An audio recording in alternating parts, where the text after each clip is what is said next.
See, now I'm waiting here for my illiterate sidekick. Let's get my show started properly. That's right, you heard me. My show. And let's get this party started quickly, because I'm down like that. Hello, my name is Ray Casper. I'm Ray Casper.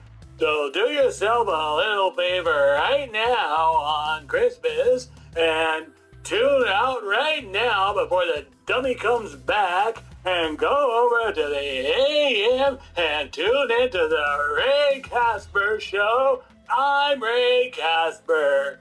Yeah, come over to my show, Ray Casper Show. I get down with some live viewing of some of our favorite classic crooners. No, Ray. You couldn't wait 30 seconds? It would start with your shtick? Unbelievable. Hey, Andreas, enough of that. Have you ever been to Holland? You know, you look like you come from that Dominican section in Amsterdam. That's not a thing. Hey! Does Michaela like stump waffles? They're called stroopwafels, Ray. They're called stump waffles, I said! No.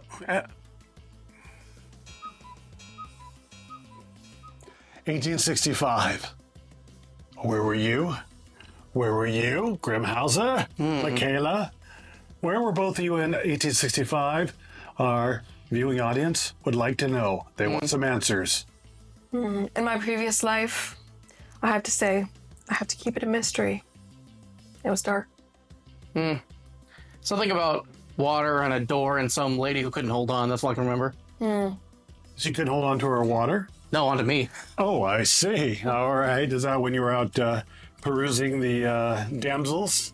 Yeah, there was some kind of, there was like some kind of cruise or other. I don't really remember like the details.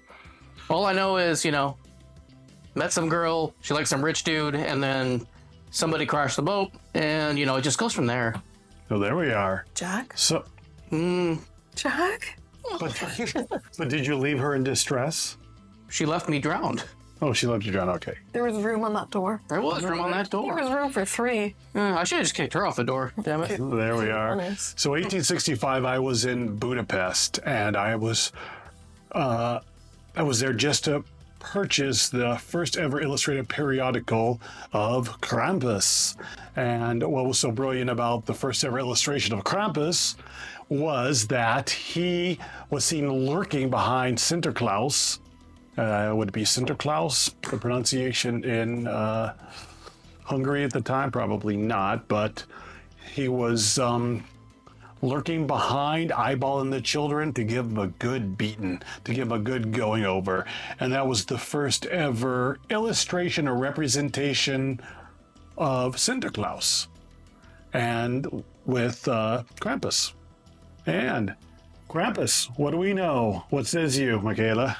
Krampus, to me, yes, that's a type of demonic sort of entity that is multi-purpose. But to me, I find him to be deeper than that. I think the Krampus are misunderstood. And one day, I will be traveling to Austria, and I will attend the Krampus, what are they called, the runs? Krampuslauf. Krampuslauf. So I can see in person what's really going on. I don't want to judge them too harshly. Well, just to interject here, so Natasha L. was supposed to be on the channel tonight, which would have been fantastic, but she was in Salzburg, and she actually lost her voice because she was filming, and they were doing an expose on the Krampuslauf in Salzburg, and a lot of those guys that dress up in the Krampus attire, they use it as an excuse to accost the ladies and get away with it. So she was in her North American mannerisms, was screaming and making a right fuss about being fiddled with in a large group on film, that she lost her voice and she actually had to duck out of the show, which is unfortunate because we miss Natasha L. And I would love to say go over and watch the expose of this on her entertainment news channel, but she won't tell us the name of it. She wishes to remain anonymous. Yes. Okay. But either way. So that's this whole thing about Krampus is very interesting. And from what I do understand, the origins are 11th, 12th century, but not so much of the Krampus. There was another demonic sort of entity called a perch. And that originally, I think, came up in the classification came up in Salzburg, and it didn't seem to have the same look or lore about it, but those would be some of the origins that I know. Origins, what do we know about Krampus origins? Well, going back and thinking about it, I'm thinking it's some kind of a pagan bondage kind of goat, you know? Bondage? Yeah, bondage. I mean, come on, he's going around whipping people and whatnot. And yeah, you're whipping the kids. It's kind of like training them in the future for that sort of thing, I think. Some kind of grooming program, but perhaps I'm wrong, you know? Maybe it's more about people thought kids were getting away with too much after thinking they were going to get presents, you know? Yeah. And, you know, a lump of coal isn't going to stop anyone from doing anything. You can just burn that for more food or something, you know? A good going over with a birch rod. I think it was a birch rod. Yeah. And the lump of coal, even the idea that I like is Krampus might beat you. He might give you a lump of coal.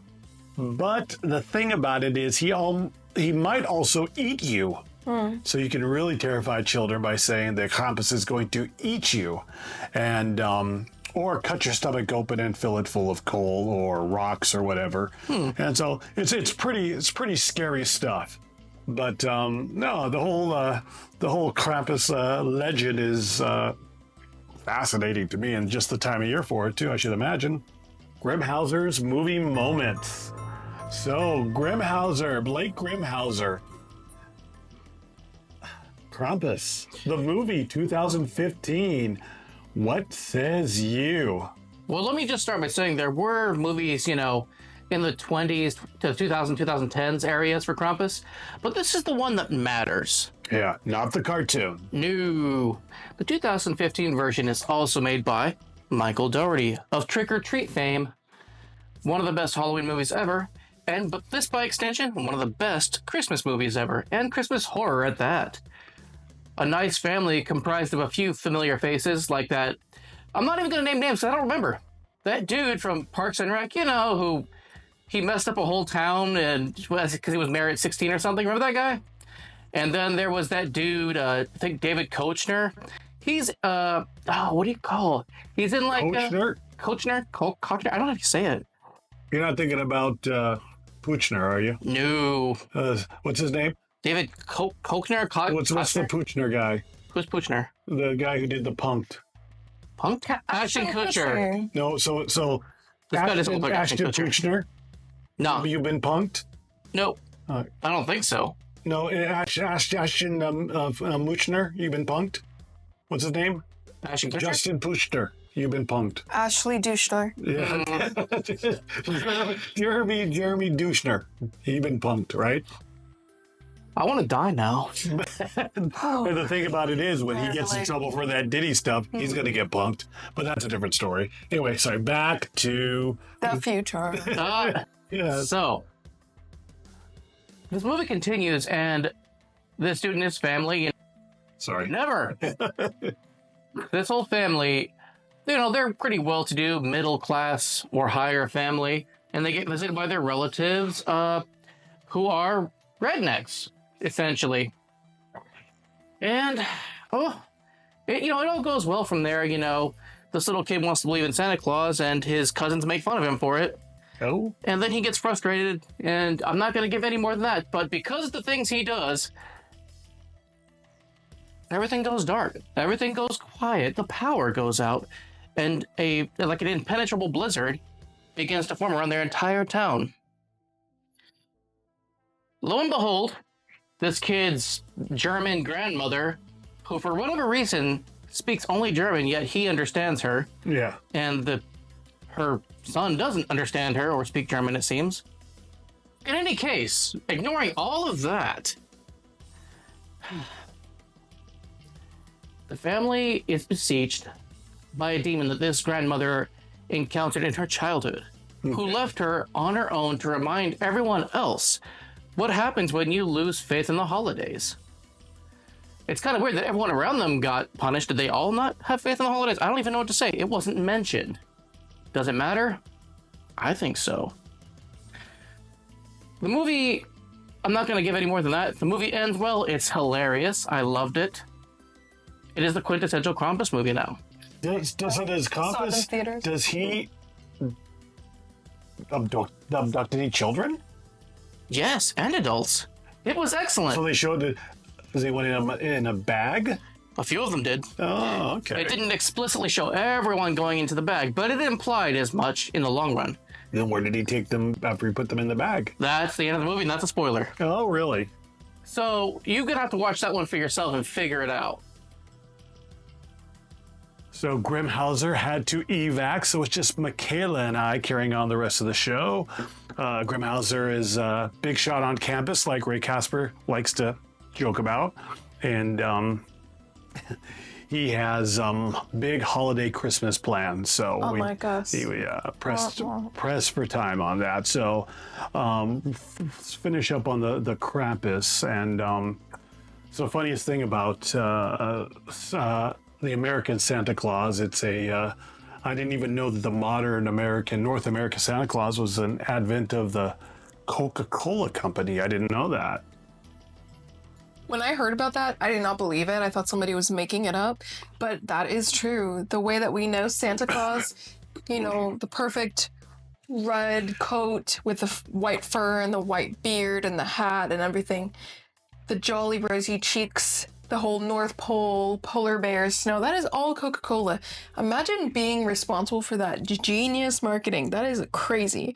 That was a smash hit in the US, and so was Coca-Cola, especially the old stuff. Yeah, and the funniest thing about that is aspects of the Santa costume were taken from some Northern European lore and tales regarding, and we'll get into that in just a moment. But the funniest thing for Christmas, we're actually doing a very special thing and this should appeal to our paranormal audience. Michaela and I, that would be you, we are traveling to Washington State to some place called Mount Rainier National Park. According to David Paulides, there is a apex, a vortex, or one of those X words, a triangle where the 411 disappearances happen and occur at Mount Rainier National Park. And we will be going there on Christmas Eve, spending Christmas Day and Christmas evening there. And we are going to do our very best to not get disappeared. And we're going to attempt to hike some and traverse some of these special trails that we've been warned not to do. And if everything works right, we will be hopefully filming some of this. If everything works right, this will be the last show because we'll get disappeared. Yeah, exactly. And maybe we'll come back and we'll let you know how the experience Yeah, and I have a mountain of debt, so disappeared sounds, moderately okay. Uh-oh. No. For real, I understand. And the funniest thing about this is, well, it's not funny at all. David Paulides spoke about one specific case. It didn't happen at Mount Rainier National Park. I believe it happened in the Smoky Mountain National Park, where it's something called the silence. And this is terrifying. I just got chills. Well, when I was very young, I spent the majority of my youth in the summer months and spring months in the wilderness by myself. And I didn't experience anything like this. And even my childlike imagination at the time couldn't conjure something like this. But every now and again in the wilderness where I lived, it's pretty dense wilderness, things would just go silent. But would they go 100% silent like this one specific case I'm about to address? So it was in the early 90s, I believe. A park ranger was out doing his daily trek or his daily route, and he was walking on the trail, and he noticed that everything went quiet. There were no trees, no leaves rustling. He heard no wind. He heard nothing. Heard no birds. He didn't hear anything. And being a park ranger and being relatively knowledgeable of what happens in the wild, he said, well, there may be a predator and somewhere in the vicinity. So he said, okay, I'm going to protect myself. He backed himself up against a large tree, and he sat down on the ground, which was a very stupid thing to do. You don't sit on the ground if you're trying to escape a predator. You keep your back guarded by a tree or something like that, but you don't make yourself smaller. You just do. That's a dumb thing to do, but that's what he did. And he noticed how everything became very muffled around him, not just silent, but muffled. It was like he was wrapped in a giant cotton ball. And he said to himself, well, I can't wait here all night long. It's getting dark. And he said, okay, well, I'm just going to risk it. Nothing happened after about a half an hour. And he started to walk just a little bit down the trail, but slowly, which is smart. And he noticed the tip of his boot disappear, almost into some sort of a void or something. Like another dimension? Another dimension of sorts. I believe it.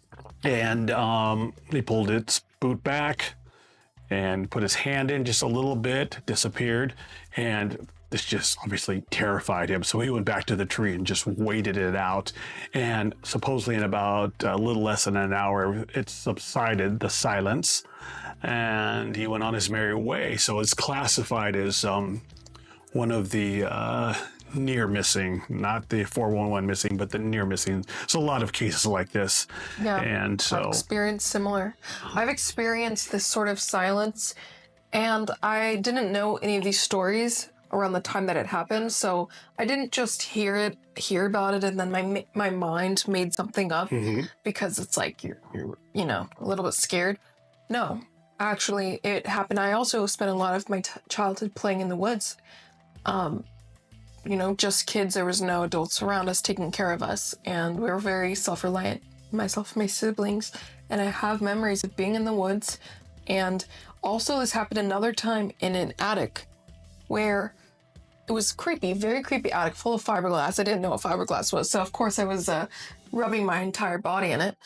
If I get breast cancer, that's why. But no, seriously, be careful around fiberglass, kids.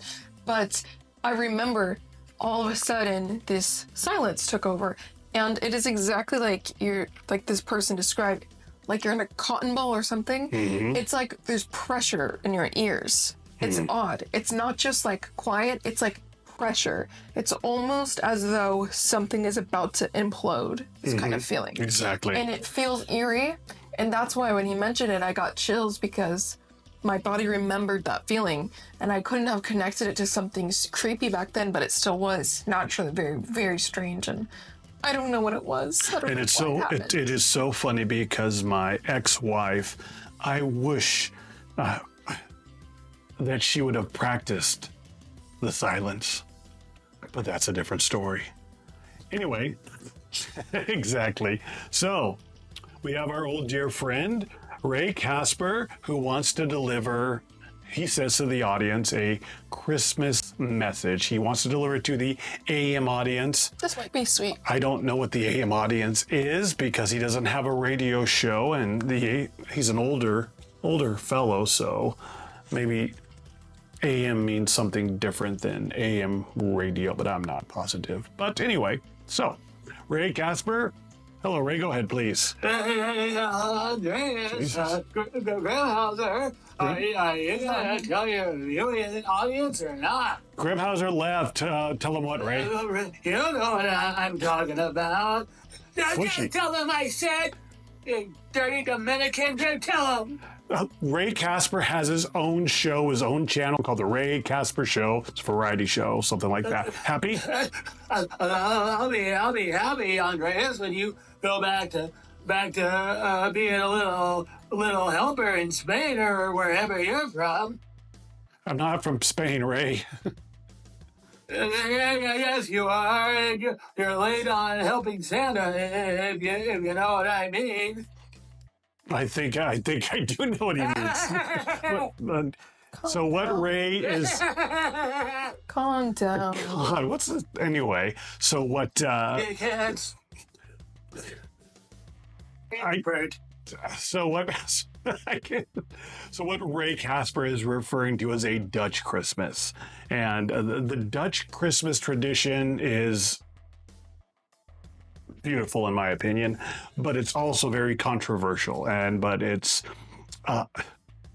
why would it be up to us as North Americans to bash another Culture. another culture and another country's classic regional holidays? Yeah. You know, their traditions. Who are we to Because when we judge it? if we start opening up that kind of worms, we can analyze many other countries, third world countries, who have holidays that are very crazy traditions that we would find absolutely appalling. But for some reason, this one gets a lot of specific hate. It really does. And so the thing about the Dutch Christmas is Sinterklaas does not come on a sleigh with reindeer. No. Yes, and he does not come from the North Pole. Sinterklaas comes from Spain, and he comes on a steamboat, and he rides a horse, and he's very tall and thin, and he wears a bishop's mitre, that bishop's hat.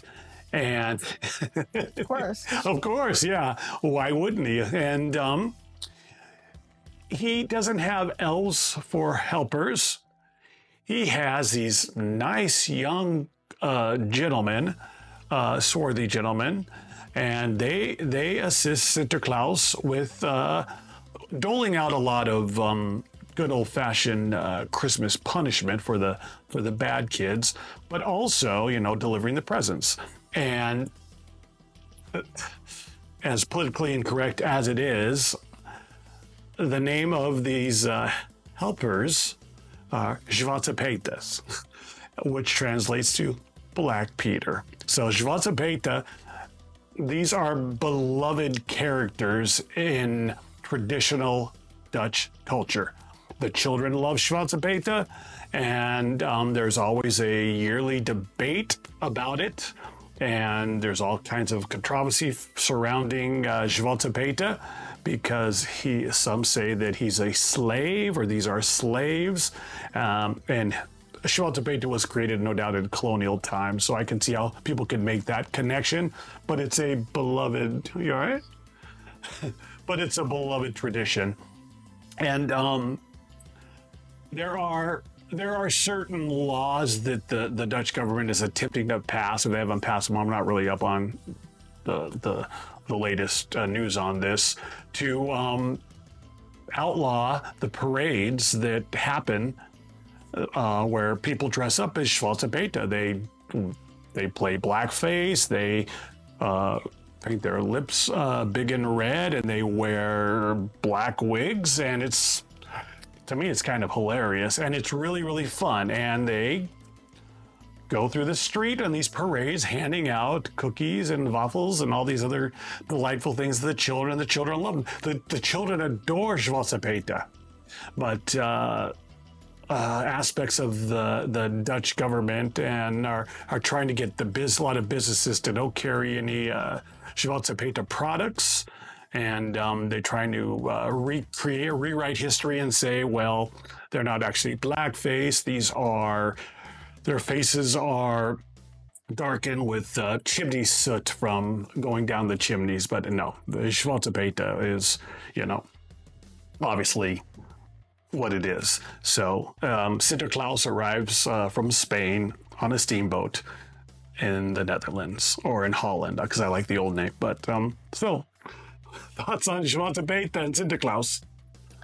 Like I said, this is a holiday that is part of their culture and their traditions, and they mean no ill will. And again, Zwarte Piet, the children love him.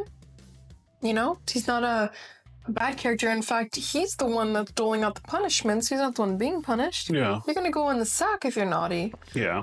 You will be beat with the birch rod by Zwarte Piet and thrown in the sack and taken back to Spain. And that's because he has a role of power, see? So there we are. That's how I see it. Yes. Yeah, and I think that's their tradition. That's what they want to do.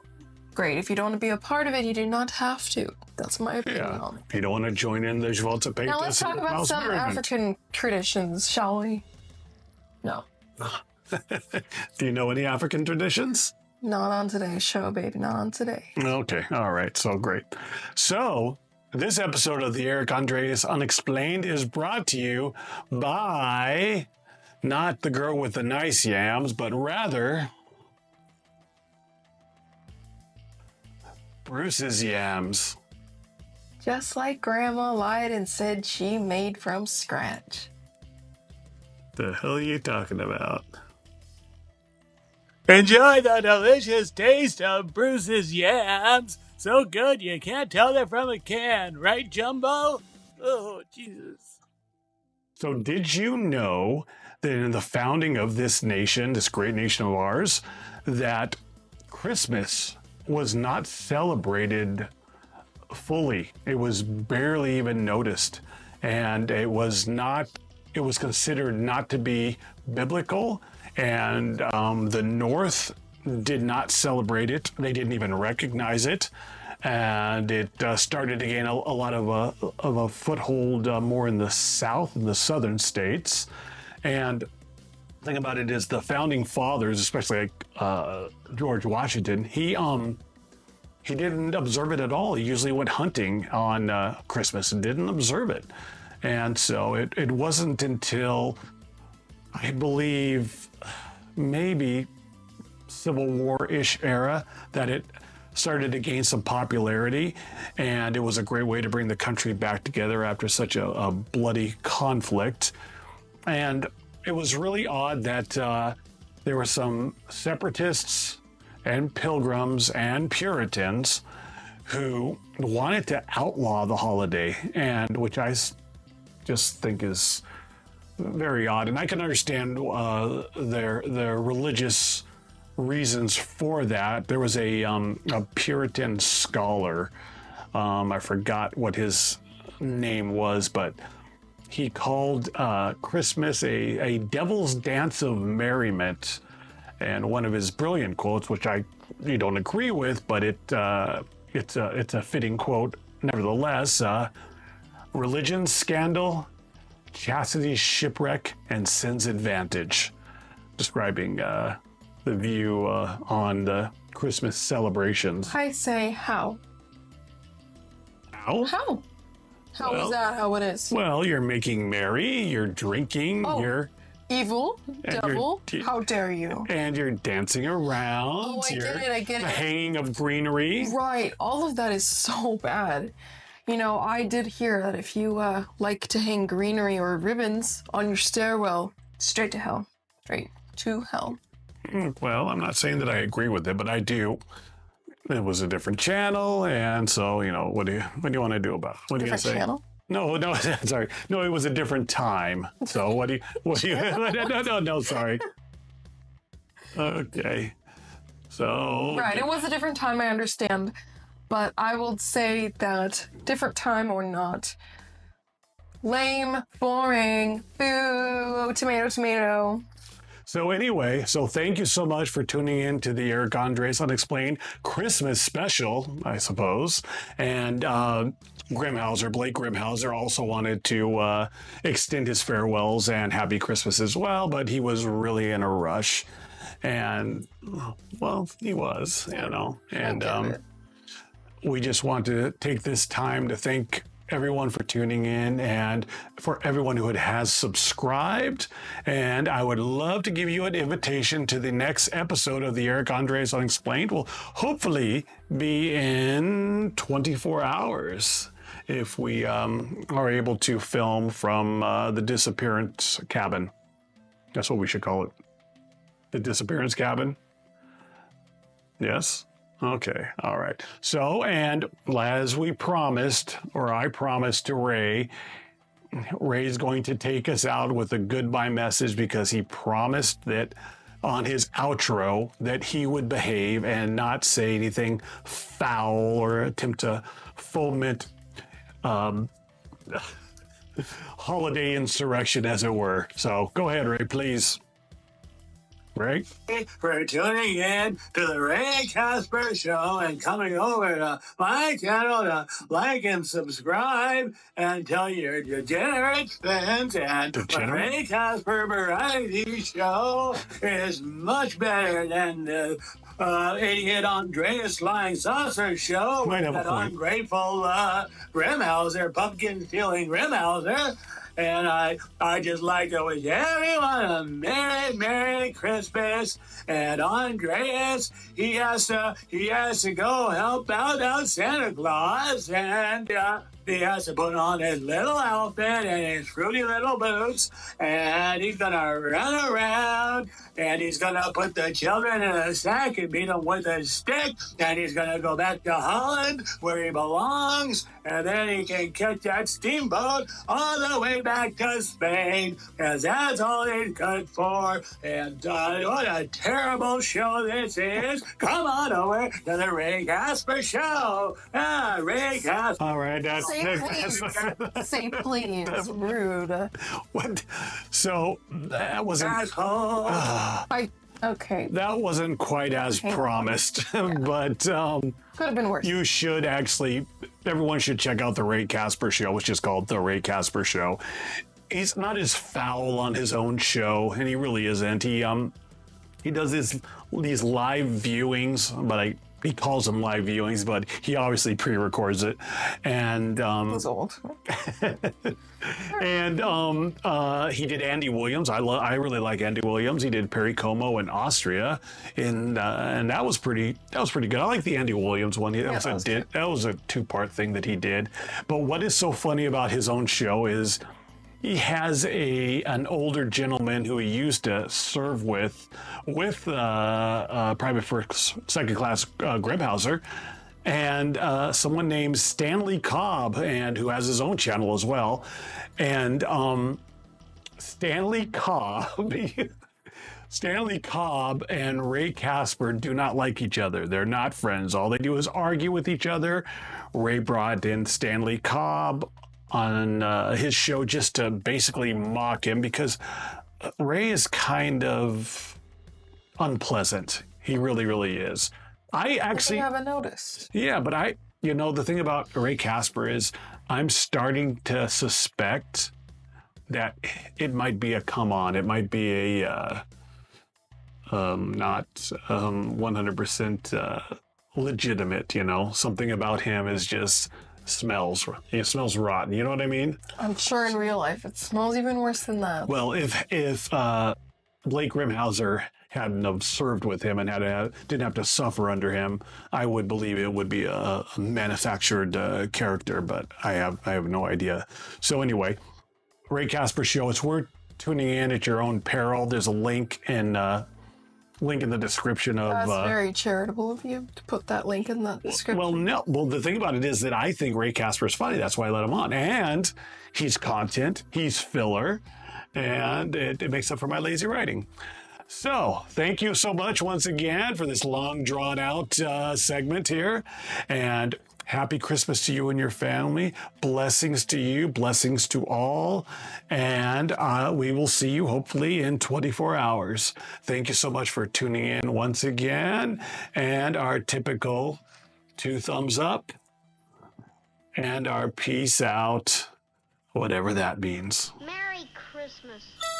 Merry Christmas.